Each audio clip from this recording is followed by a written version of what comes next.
Ephesians chapter 6 and verse 1. Children, obey your parents in the Lord, for this is right.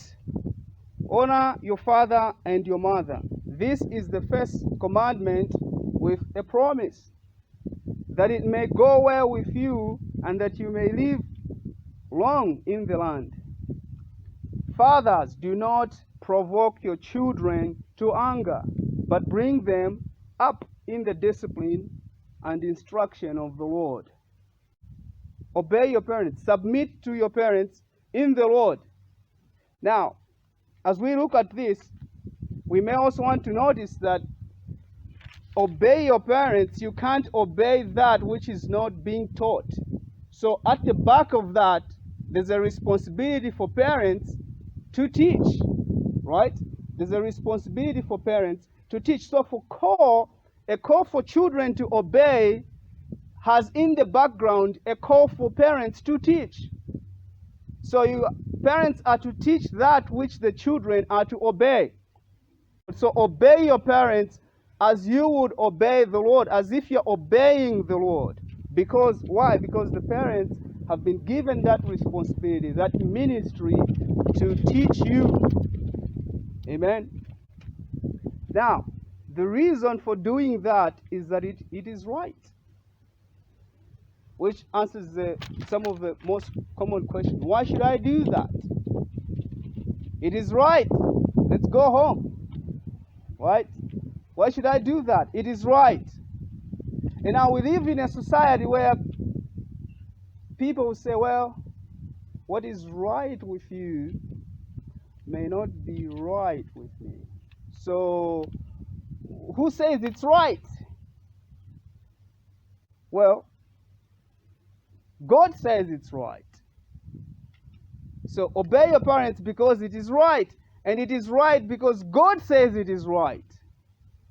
And in a parallel passage in Colossians chapter 3 verse 20, it says that it pleases the Lord. Children, obey your parents because it pleases the Lord.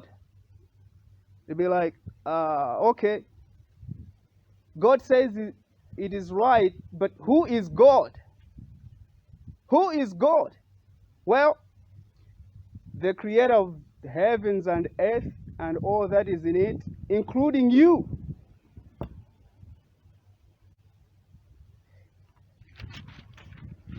He's the one who decides what is right. In fact, if the idea of God is not present, then the idea of right and wrong cannot be conceived. Otherwise, everything will be relative. Everyone will do as they see fit, and we can't say it is right or wrong. But here we see that there's right and wrong.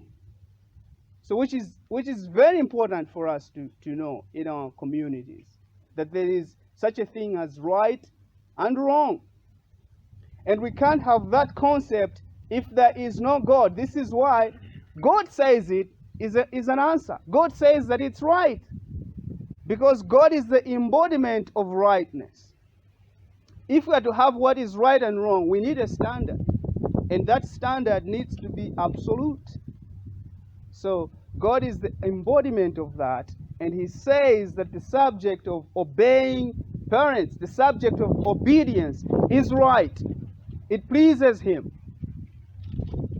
And some people create a false dichotomy out of that. Is, okay, does it please God because it is right, or is it right because it pleases God? Well, yes and yes. And you won't have right if there is no God. That's the bottom line. So choose which route you're going to take, but you will meet God at some point. That's just how it is. So that takes care of some things in our communities. In the society that we live now, where things are relative. You can't tell me what is right. What is right with you is not right with me. So let me just do as I please. We're seeking autonomy. And this is present even in children, even in young children. They're seeking autonomy based on that. Because you can't tell me what is right. Well, what is right comes from God himself, from the heart of God. Amen?